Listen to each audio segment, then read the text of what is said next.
All right, children. So thank you very much.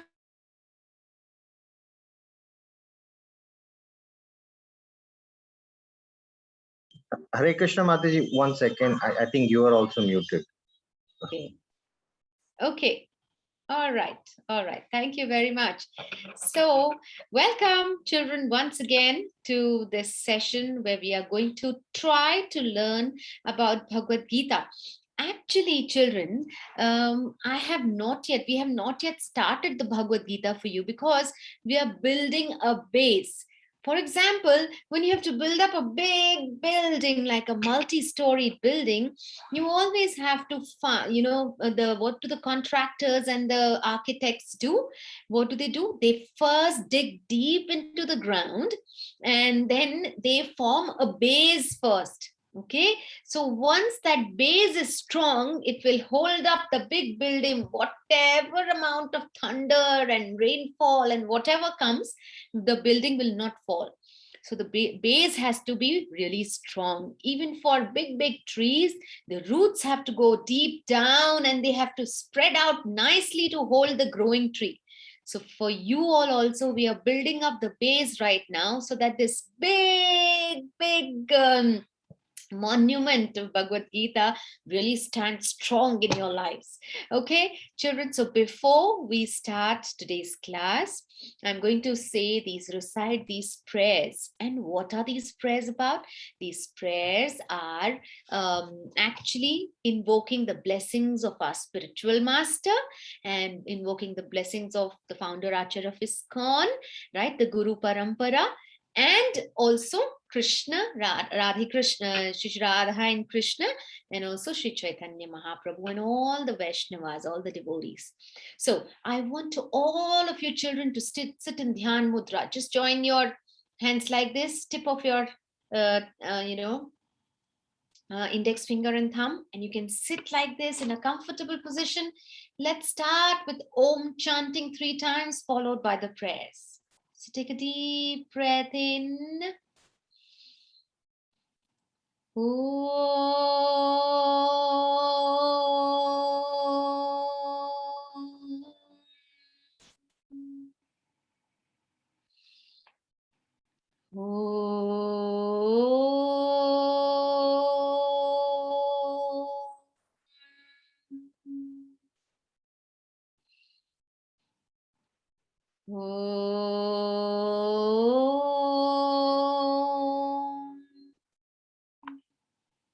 Join your hands.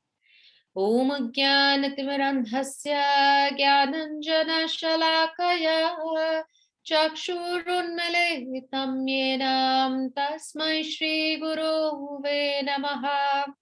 Shri Chaitanya Manobhishtam Sthapitam Yena Bhutale Swayam Rupa Kadamayam Dadati Swapadantikam. Vandeham Shri Guru Shri Yutapadakamalam Shri Gurum Vaishnavamscha Sri Rupam Sagrajatam Sahagana Raghunatam Vitam Tam Sajivam Sadvaitam Savadhutam Parijana Sahitam Krishna Chaitanya Devam Shri Radha Krishna Padan Sahaguna Lalita Shri Vishakhavitamscha He Krishna Karuna Sindhu Dina Bandhu Jagatpate Gopesha Gopika Kanta Radha Kanta Namastute Tapta Kanchana Gaurangi Radhe Vrindavaneshwari Vrishabhanu Sute Devi Pranamami Hari Priye Vanchakalpatarubhyascha kripa sindhubhya eva cha patitanam pavanebhyo vaishnavebhyo namo namaha. Jai Shri Krishna Chaitanya Prabhu Nityananda Shri Advaita Gadadhara Shri Vasati Gaura Bhakta Vrinda. Hare Krishna Krishna Krishna Hare Hare Hare Rama Rama Rama Hare Hare. Shrimad Bhagavad Gita ki jai, Shri Radha Shyam Sundar ki jai, His Divine Grace A.C. Bhakti Vedanta Swami Srila Prabhupada ki jai, all the assembled devotees, our little future devotees ki jai, Itai Gaur Premanande, Hari Hari Bol. All right, children. So, we will just quickly go through this. We'll just do a recap of what we learned in the last class. And we will take today's attendance also. Please make sure that you only, you write your name and not your parents' names. Otherwise, it'll be very difficult for us to trace your attendance. All right, children. So now, tell me, now we learned who is in the last class. We learned that Bhagavad Gita is for everyone. You cannot say, I'm small, I'm a teenager, there's lots of time to study Bhagavad Gita, I will do it when I grow up. No, Bhagavad Gita is for everyone. And Bhakti Maharaj also said, Kaumaram Macharit Pragno, means at the age of 5 years one should start the spiritual practice. Okay, let's see what next we learned. Next, we learned that we should only read the Bhagavad Gita as it is, because there are so many other commentaries and it is not as it is. This is as it is. Why? It is as spoken by the narrator himself, which is Lord Krishna. Let's see what we learned next. Next, we learned which are the famous personalities. We have George Harrison, Sunita Williams, an astronaut, Tulsi Gabbard, Will Smith, Jim Carrey, our Prime Minister Narendra Modi, Alfred Ford, right? He's the owner of the Ford company, right? So all these famous personalities read Bhagavad Gita as it is. So why not you? Let's see what we learned next. Next, we also saw this beautiful song, yeah? And now we also learned that why Bhagavad Gita in our lives? Like you buy any commodity in your life, you buy an iron, you buy a piano, you buy a laptop, you buy a phone. There's a small booklet which comes along with it, which is called the manual. If you don't follow that manual, you end up spoiling your phone, piano, iron box, or even fridge, TV, whatever. So similarly, Bhagavad Gita is a manual for us humans. If we do not follow the Bhagavad Gita, if we do not try to understand what is Bhagavad Gita, then we end up spoiling this precious life, which is the human birth. All right, children. What did we see next? Yes, these are the manuals. And why should we try to understand Bhagavad Gita? Because we are human beings. And what is the difference between human beings and animals? In fact, what are the similarities, as you can see on the screen? We eat, animals eat. We sleep, animals sleep. We produce young children. Animals also produce young children. And we defend ourselves from danger. So do animals do. Then what is the difference between us and the animals? It's only when we inquire who is God. All right. Now, let us see the second reason why we should understand the Bhagavad Gita. To bring a permanent solution to all our problems. Broadly, our problems are categorized into Adhyatmic, Adibhautik, and Adidevik. And as you can see on the screen, these are the problems caused by our own mind and body, problems caused by other living entities, and problems caused by natural disasters. At any point in our life, we are facing these problems. So, Bhagavad Gita gives us a permanent solution. And how should we understand the Bhagavad Gita? Not as a mythological writing. It is not mythology. Mythology means a myth, but Bhagavad Gita is for real. It is the song of God, which is narrated by Lord Krishna himself. At least in the beginning of the class, you must try to take Krishna, at least theoretically, as God. And as we go through our classes, you will definitely be convinced, definitely 100% children, that Krishna is God. And today I'm going to do this,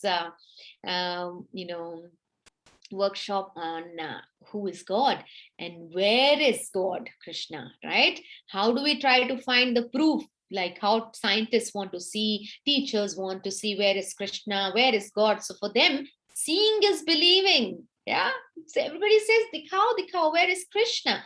So, but our eyes are not fit to see God. Just by, seeing a pencil half immersed in water, we think that it is broken, but actually it's not broken because our eyes are imperfect. We cannot see the correct thing. Similarly, All our other senses are imperfect. Our nose is imperfect because it cannot smell different fragrances at one time. Our ears are imperfect because we cannot hear ultrasonic sounds, or the bats can. So, and our tongue cannot taste anything when it is burnt, right? And also our eyes cannot see when it is dark. So with all these imperfect senses, how can we see Krishna, who is all perfect, right? And last but not the least, what is it? What are the defects of learning? We have a tendency to be illusioned. We see mirage in a desert, but there's nothing like water in a desert. It's only a mirage, it's an illusion. And then scientists also have a tendency to make mistakes. And also there is a tendency to cheat others. And so how to find the truth? The truth can be found by approaching a bona fide guru. And who is our grand spiritual master? His Divine Grace, A.C. Bhaktivedanta Swami Srila Prabhupada Ki Jai! Nitai Gaur Premanande! Hari Hari Bol. Okay, now let's go to the next, today's discussion. Today's discussion, children, as I was, making notes for this discussion, I was so enlightened to read so many things that I came across. And, and this topic that I chose is because in you all children, as, as teenagers or pre-teens also, you want to think, you always like to think that everybody speaks of God, and our parents tell us to join the class, and we go to the temple, but we have never seen God, right? And what is the proof that God or Krishna exists, right? So what are some of the common atheistic arguments? Atheists, who are atheist children? Atheists are children, people who believe that there is no God. Yes, there is a group of people who propagate atheism, means there is no God. So what do they say? They say, what is the proof that he exists, right? And then they say, why is there so much of suffering if God exists, right? They say that if God is there, then nobody should suffer, isn't it? Why would he see some of his children really suffering, and some of his children born in really bad living conditions in slums and in poor families, in poor countries where there's no food at all, right? So why is there suffering? And then some atheists also say, look at this, children, think about it. Now they are saying that God was introduced to ensure good behavior. Like how some people say, oh, we are God fearing. God fearing means what? We fear that if we do something wrong, God will punish us. Actually, God does not punish us. It's only your own deeds. So as you sow, so shall you reap. You have heard this. Whatever you do, whether it's good or bad, it will give you result accordingly. Now, in this context, there is a small story of two frogs. There's a small little picture that you can see on the screen. There were two frogs. One frog lived in a small well, and the other frog lived near the sea, near the big, vast sea. Okay, so now this frog who lived in the well would always be in the well. Of course, he did not come out of the well, because that was his world, right? Everything was in the well only. But once this another frog who lived near the sea came to visit this frog friend who lived in the well. So now, as these two frogs were talking, the frog in the well asked, tell me, how big is your home, the sea? So this frog said, my home, the sea, is very big. It's vast. So this frog who was living in the well asked, is it 2 times the size of my well, or is it 10 times the size of my well? So that frog said, no, there is no comparison. So he said, the frog in the well said, how can there be no comparison? Oh, it must be 100 times bigger than my well. But children, in reality, this short story tells us that with our limited knowledge of where we are living, how can we understand God, who is all pervading, who is present everywhere, who is present in many, many, many universes. There are so many universes, not only this universe where we are living. We'll prove it in the next few coming classes that there are many universes, right? Everything is scientific. So now this frog did not, obviously, he did not know what is the sea, and his comparison was totally illogical, right? So we should not be the frog, like this frog in the well, right? That we try to understand God with a limited intelligence. But how we can learn? Again, with this beautiful Bhagavad Gita as it is, isn't it? It tells us, it will tell us, it will take us for sure step by step towards Krishna. But all you have to do is just stay tuned and be with us. All right, let's go. Let's see what else we have in store for you. So, what is the logic for believing in existence of God? Now, for example, children, now the first point is creation implies creator, isn't it?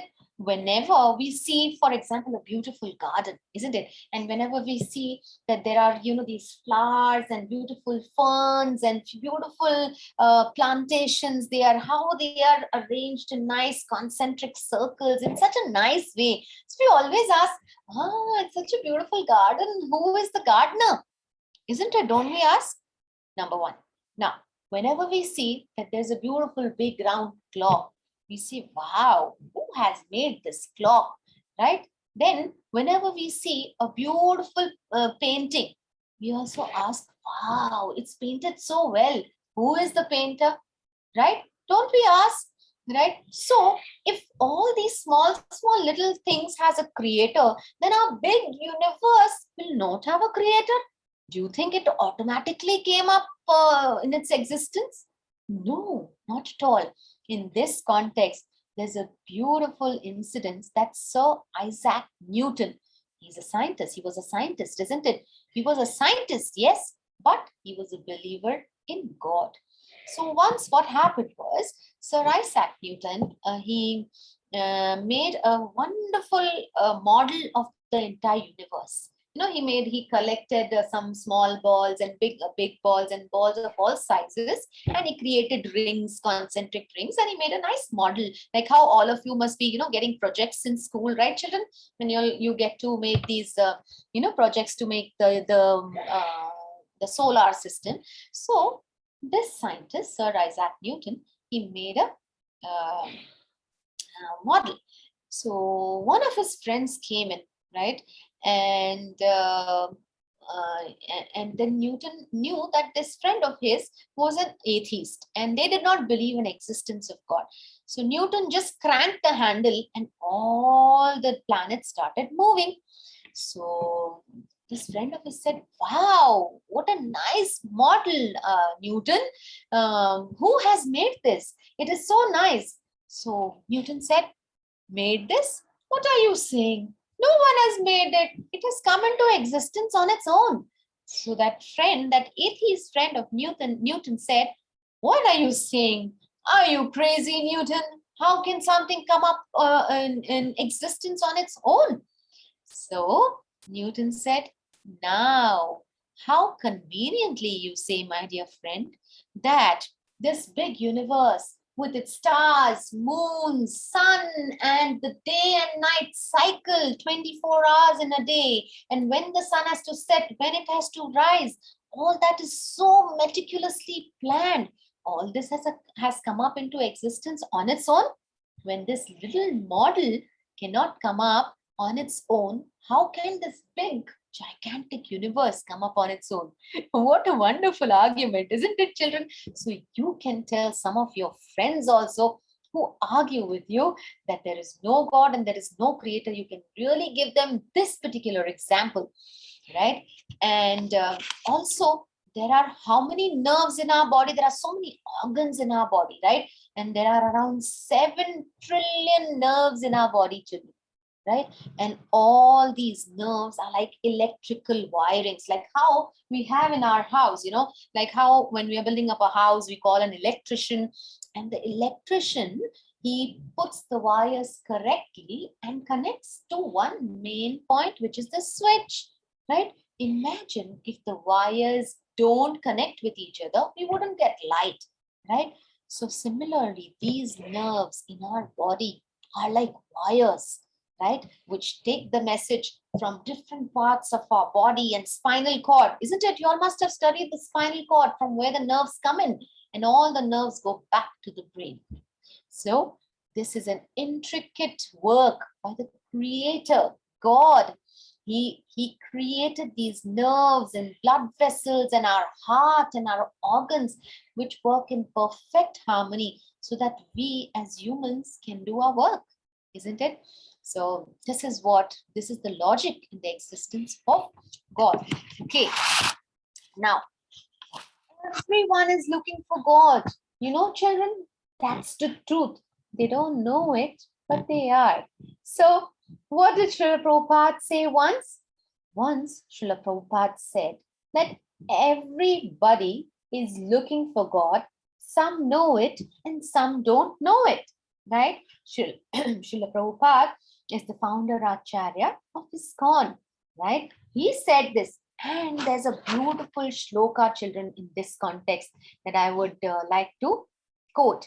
Did you see that strings, right? This beautiful necklace that you're seeing on the screen, right? It says, Matta parataram danyat kinchit asti dhananjaya mai sarvam midam proptam sutre mani gana iva. The translation says, Krishna is telling Arjuna, O conqueror of wealth. Arjuna is called Dhananjaya. Dhan means wealth, and Ajaya means one who conquers. So Dhananjaya. So Arjuna is addressed as Dhananjaya by Krishna. O conqueror of wealth, there is no truth superior to me. Me means Krishna. Everything rests upon me as pearls are strung on a thread. So children, you might have seen that, there's, when you see a tulasi mala or when you see a pearl necklace, you see that the pearls are arranged so meticulously, so nicely, and they fit so well in our around our necks. But are you able to see the thread? No, but that does not mean that the thread does not exist, right? All these planets, the sun, the moon, so many stars, the human beings, the 84 lakh species are existing very nicely all around us, because everything is strung around that foundation, God, which is the thread that strings all the entities and everything around us, right? So this is one I'm giving you. I'm not just speaking out of nowhere. I'm speaking out of Bhagavad Gita, and these are the shlokas. You may note these shlokas, children, and you may give these examples and preach to your other friends. This will definitely convince them. So see, this shloka is the evidence that Krishna exists and that everything rests upon Krishna, just as pearls are strung on the thread. Right. Okay. Now, what are some of the personal experiences, right? Personal experiences of God, right? Some people say that God is abstract, that God, is something like the light, and God is something intangible, right? We cannot see God, we cannot touch God, we cannot listen to God. So, everything is, God does not exist, right? But there is another shloka in Bhagavad Gita 9.2, shloka number 9.2. You may note these shlokas, children, because these are some evidences from Bhagavad Gita which say that Krishna is not abstract, right? And he can actually be realized by the process of love and service, right? And how? In the company of devotees. So try to associate more and more with devotees, right? try to read the Bhagavad Gita, at least these shlokas. Can we go to the previous slide, which has shloka 9.2? So I want to recite this. Yes. No, the previous shloka, if we may go to the previous shloka before this. Okay. All right. Never mind. So shloka 9.2 says, no, we can go to the previous ones. Can we go to the previous? Yeah. All right. I think that is not there, but that does not matter. So I'm quoting shloka 9.2 from Bhagavad Gita, which says that God is not abstract. It says Rajavidya Rajaguhyam Pavitram Idamuttamam Pratyakshavagamam Dharmam Susukham Kartum Avyayam. Right? So translation says, Shloka 9.2, chapter 9, Shloka 2nd, Bhagavad Gita says, this knowledge is the king of education, the most secret, right, of all secrets, right? That God is not abstract. It is the purest knowledge. And because it gives direct perception of the self by realization, it is the perfection of religion. It is everlasting and it is joyfully performed. Susukham, children, that is the word here. Yeah, we can be on this slide, please. So susukham. Susukham means this process of knowing God, of knowing Krishna should be an enjoyable process, children. Like how I see all you happy faces. I see you so willingly coming and joining the class. And this process has to be very, it cannot be forced on anyone, right? It is sukham. So that is what Krishna says, that you will come to know about me, provided you are happy knowing about me, okay? So let us see what are some wrong conceptions about God. Now, people say God is light. Oh, kuch nahi hai, sirf light hai Krishna ya Bhagavan. Oh, some say God is force. Some say God is void. God is nothing, right? Any empty space is God. How can it be? Then everyone is God. Some say that, but it is not correct, children. Everyone cannot be God. We are part and parcels of God, okay? And then another thing which we come across, people say there are many gods. That's also not correct. And then God is dead after Mahabharata. No. All these are things these are wrong conceptions of God. Let's see what else can we see about God. So what is actually the definition of God? If God is not light, force, void, everyone, and there are not many gods and God is not dead, then what is the definition of God? Just remember G for generator, O for operator, and D for destroyer. Remember? Will you remember? Isn't it easy, children? G for generator, O for operator, and D for destroyer. What else activity goes on in the universe? Nothing. There is generation of life. There is maintenance or operation of the life that is already existing. And then there is at the end of the life of night of Brahmaji, the day of Brahmaji, there is annihilation, which is destroyed. The entire universe is destroyed. We will see how it is destroyed. We'll see it later on. Okay. So there is a beautiful shloka in Ishopanishad, which says, Om Purnamada Purnamudam Purnat Purnamudachyate Purnasya Purnamadaya Purnameva Vashishyate. You all must have heard this shloka. It's a wonderful shloka. What does it say, children? God is perfect, complete, and whole. Even though everything emanates from him, he remains the same, perfect, complete, and whole. He does not diminish. For example, children, this is 1 minus 1 is 0 in mathematics, right? This is mathematics. This is material mathematics. But the mathematics of God says that 1 minus 1, or even 1 minus infinity, is also 1. Right? So many universes emanate out of him. There are so many incarnations of God that emanate out of him. But that one God does not reduce in size, does not diminish. He remains as the complete whole. For example, you take an apple and you give half an apple to your brother, sister, friend, after offering to Krishna, of course. That apple becomes half, right? And after you've eaten, that apple becomes 0. But for Krishna or for God, that is not the case.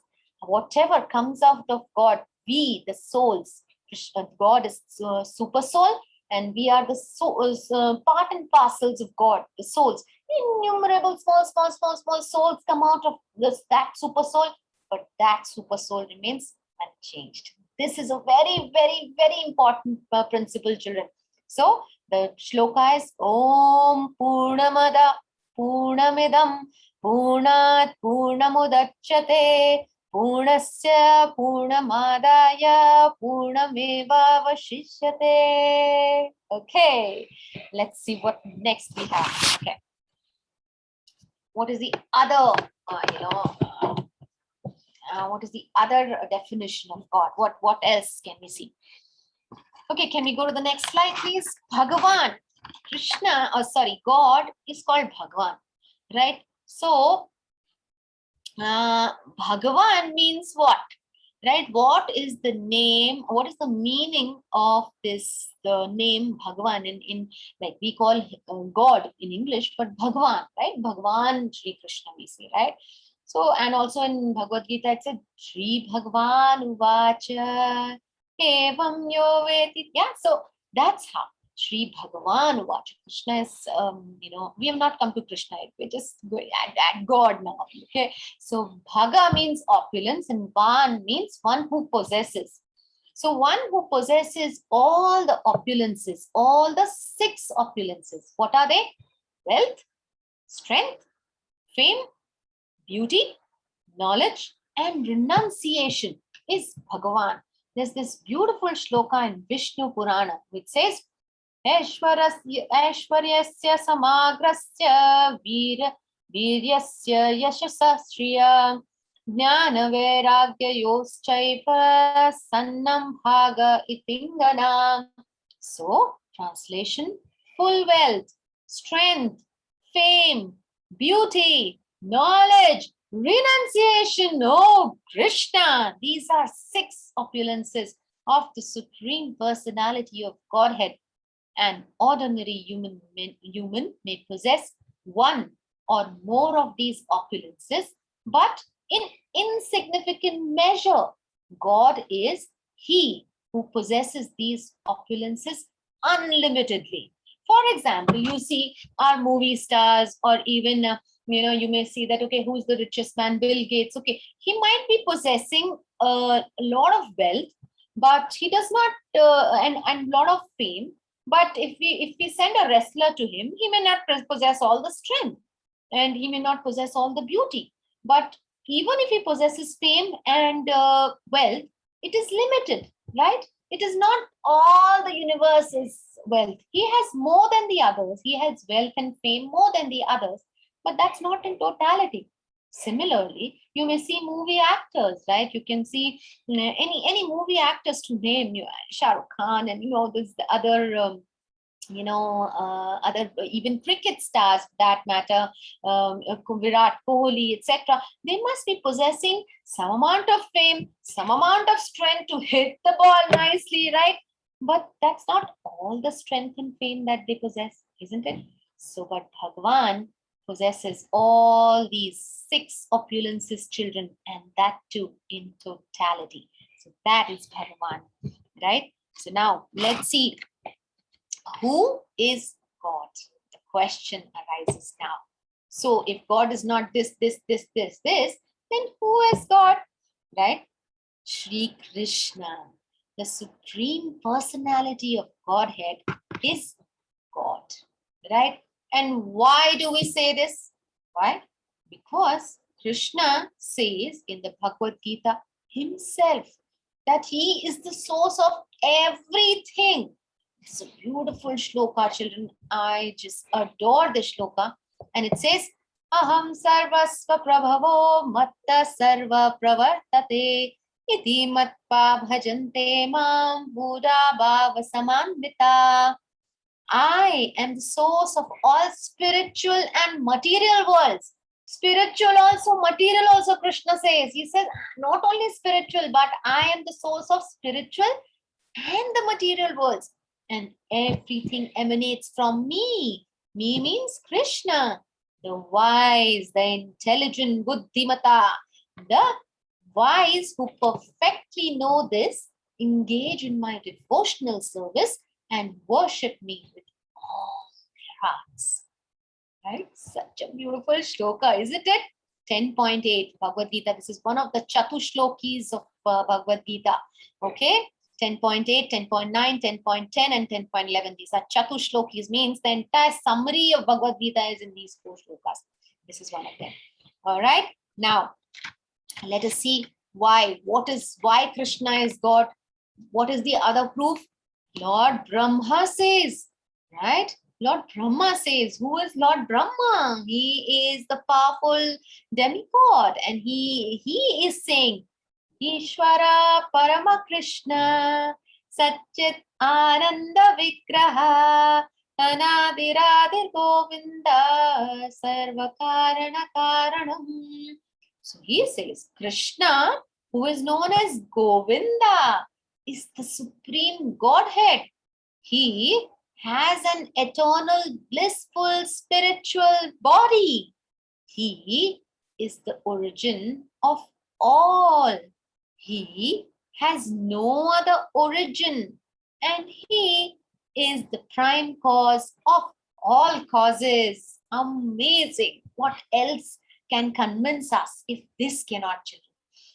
This shloka is worth memorizing. All of you, please take a note of this shloka. This is the first shloka of Brahma Samhita, which says that Krishna is Govinda. Govinda means one who takes care of who is the controller of our senses and the one who is the protector of the cows. Go means cows. Okay, and he has a beautiful body. He has a beautiful form, made out of Sat, Chit and Anand, means eternity, bliss and knowledge. His body is not made up of the elements which make our body. Our body is made up of the 5 Pancha Mahabhutas, which is earth, water, ether, fire and air, and 3 subtle elements also, mind, intelligence and false ego. Right? That I am doing all this. I am running the family. I am teaching my children. No, this I will pull us down, down, and down. Everything is you, Krishna. When we say that, then we're always protected. All right. Let us see what is the next, next evidence about who is God.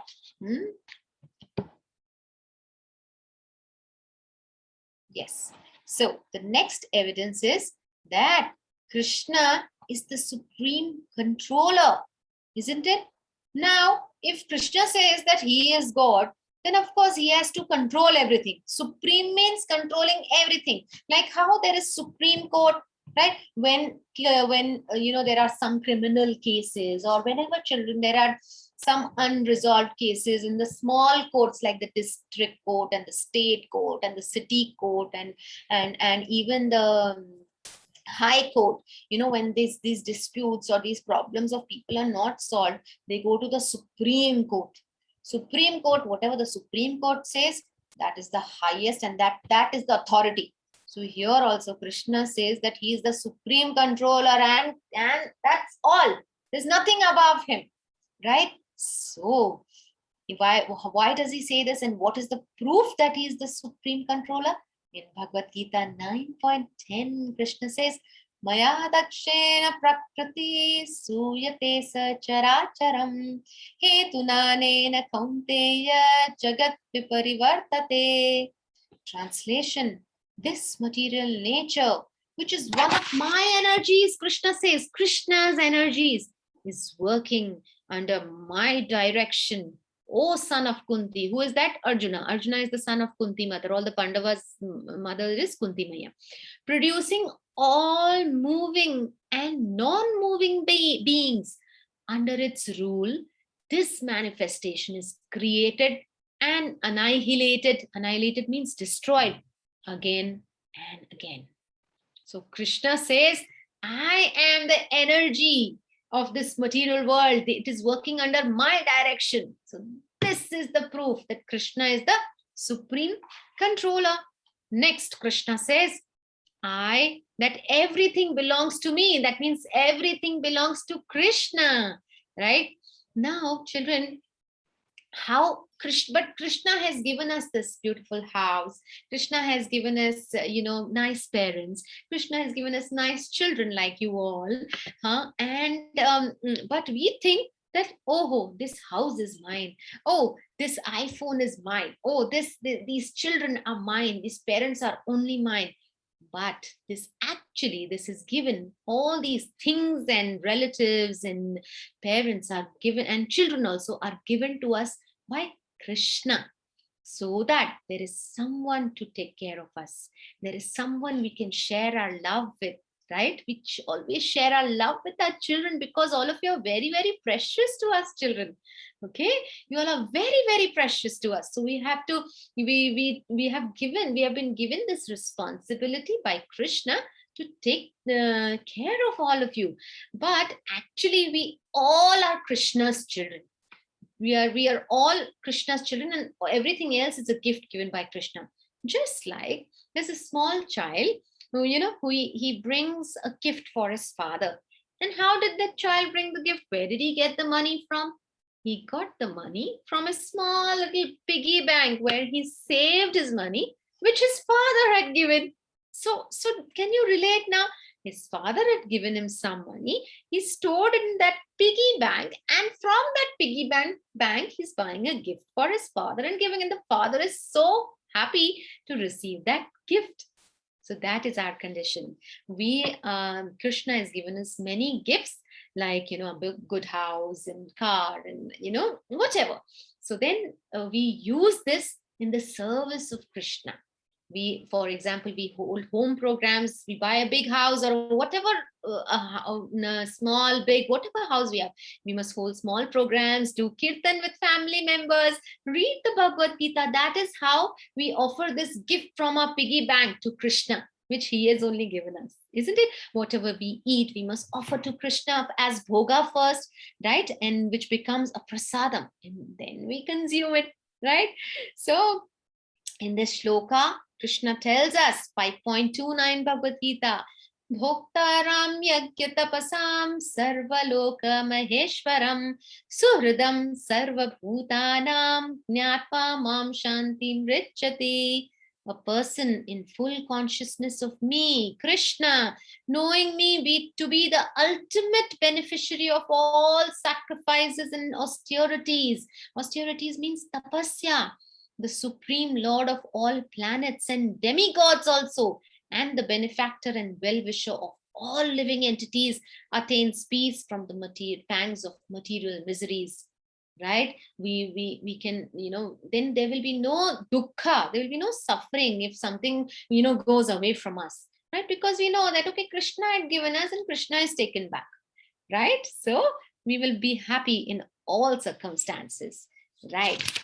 Okay, let's go to the next. Krishna is the father of all, right? Krishna says that he is the father of all. And there is this beautiful shloka in Bhagavad Gita 14.4. How can we say what is the proof? Come on, show us the proof again. People will ask us the proof, right? So the proof is Sarva Yonishu Kaunteya Murtaya Sambhavanti Ya Tasam Brahma Mahat Yonir Aham Bija Pradapita. It should be understood that all species of life, how many species of life? 84 million, 8.4 million, means 84 lakh species, O life of Kunti, are made possible by birth in this material nature, that I am the seed-giving father. Wow, Krishna is so, he's such a wonderful creator. He did not create even even two beings the same. Everyone is different. For example, children, we have these fingerprints, right? No two people will be found with the same fingerprint. Wow, what a designer he is, isn't it? And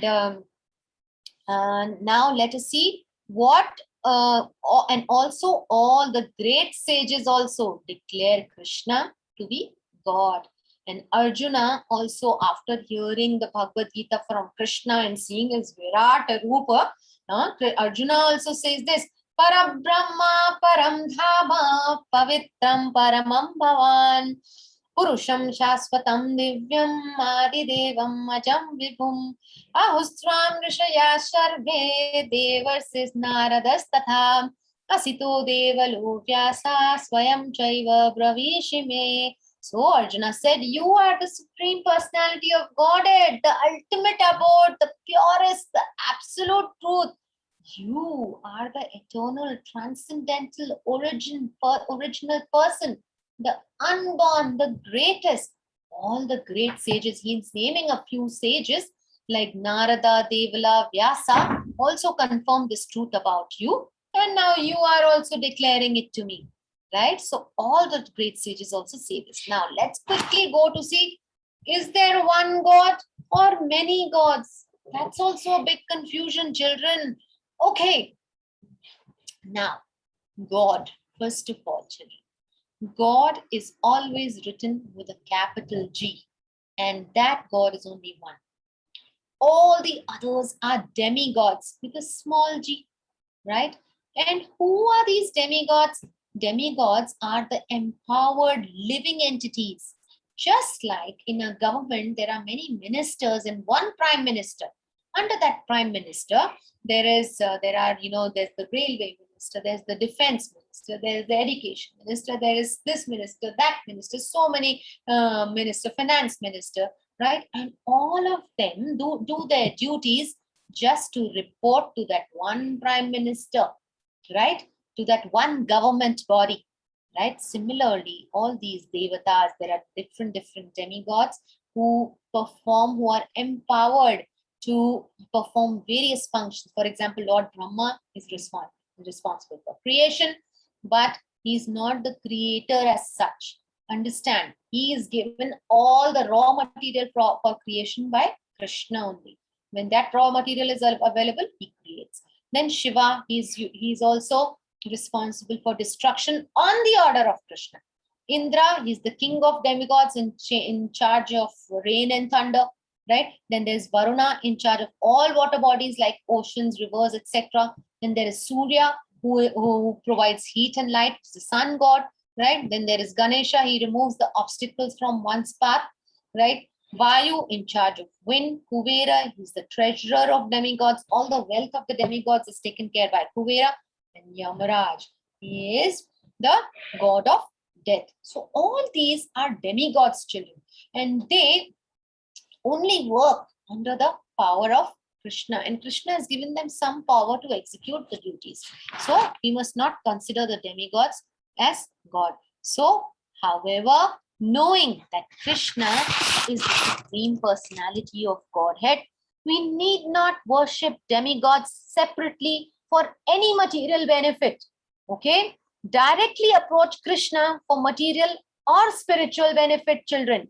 Although best is only to ask for bhakti from Krishna. But if at all you're tempted to ask anything, ask only Krishna. Okay? Right? So let us go now. Let us see what does the next slide say. Yeah.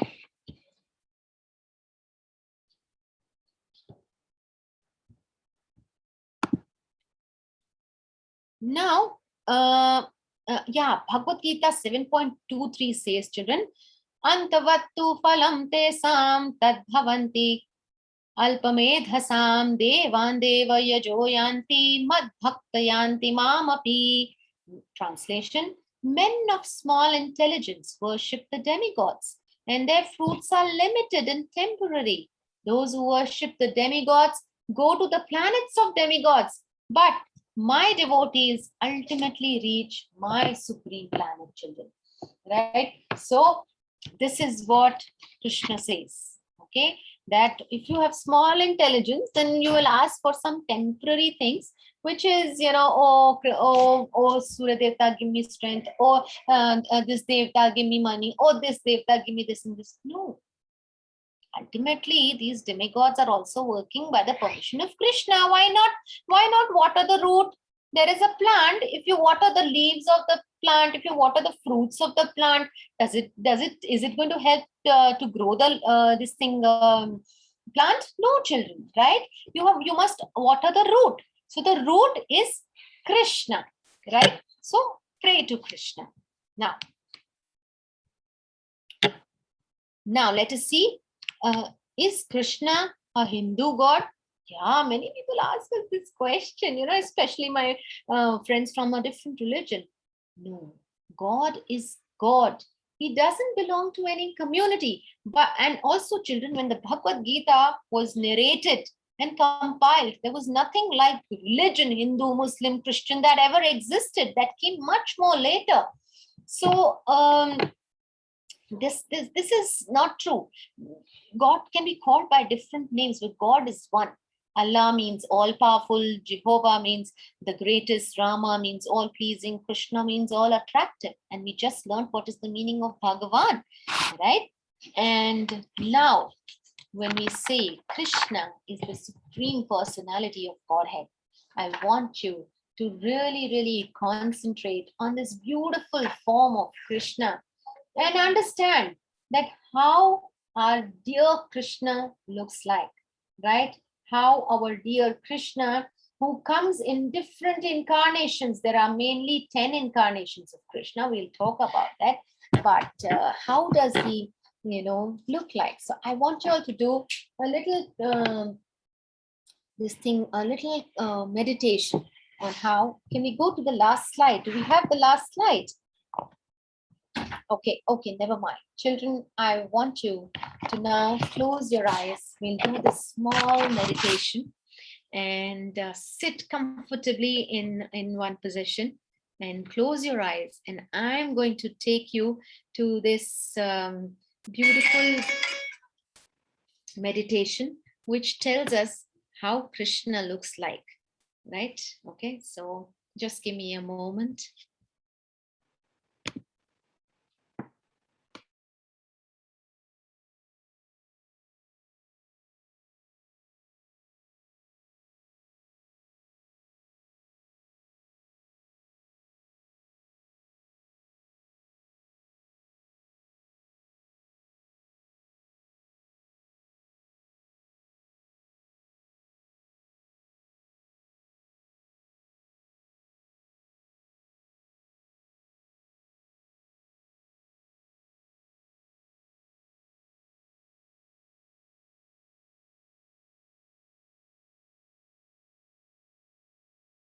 Just a moment, children. I just want to play a nice, beautiful bhajan for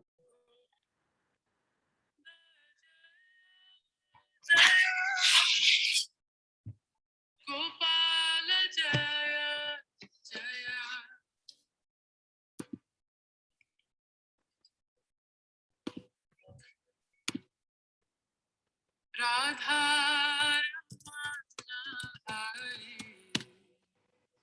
Govinda Jaya Jaya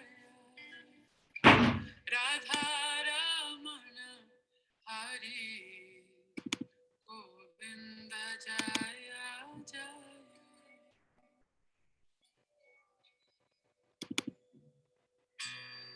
Govinda Jaya Jaya Gopala Jaya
Okay, this is our beautiful Krishna. All of you look at the beautiful face of Krishna. Krishna means all attractive. He is described as possessing a body made of Sat, Chit, Ananda, eternity, bliss, and knowledge. His beautiful complexion is dark blue, like that of a new monsoon cloud. He is decorated with a peacock feather on his head and garlanded with Vaijayanti Mala. The sound of his flute is so melodious that anyone who hears it becomes enchanted. The peacocks immediately go mad, while all animals, trees, and plants stand still and listen to the transcendental sound of the flute with great attention. Even the wives of the denizens of heaven become perturbed. The cows become charmed and immediately spread their long ears just to catch the sound of the flute of Krishna. The gopis of Vrindavan forget everything and simply run towards Krishna.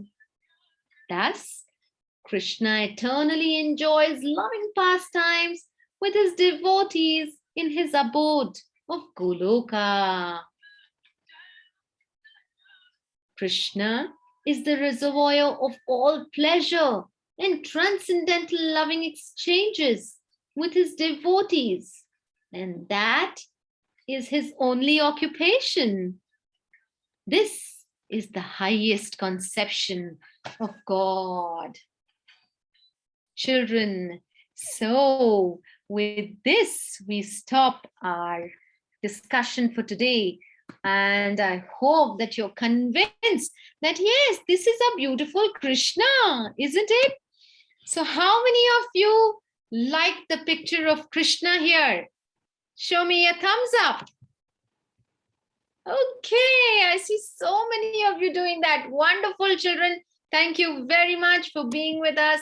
And thank you very, very much. Yes, Laksha, Anandita, Gaurangi, Saket, Abhinay. Yes, so many of you. Thank you very much, children. Oshin is also there. Yes. And we'll meet next Saturday with another exciting activity-based this thing. We'll have a wonderful activity tomorrow. All right, children. And we end our class by chanting the Hare Krishna Maha Mantra. And so let us have a grid view so that we can take a picture of all of you, gallery view. Yeah. So all of you, I request everyone to please switch on their cameras so that we can put our hands up and say Hare Krishna, Krishna Krishna, Hare Hare. Hare Rama, Rama Rama, Hare Hare. Thank you very much. I thank our volunteers, Debashis Prabhu and Amit Prabhu, thank you for joining today. And also, it's a great help with all these children, beautiful children all around us. Thank you, children. Haribol. Hare Krishna. Thank you. Hare Krishna.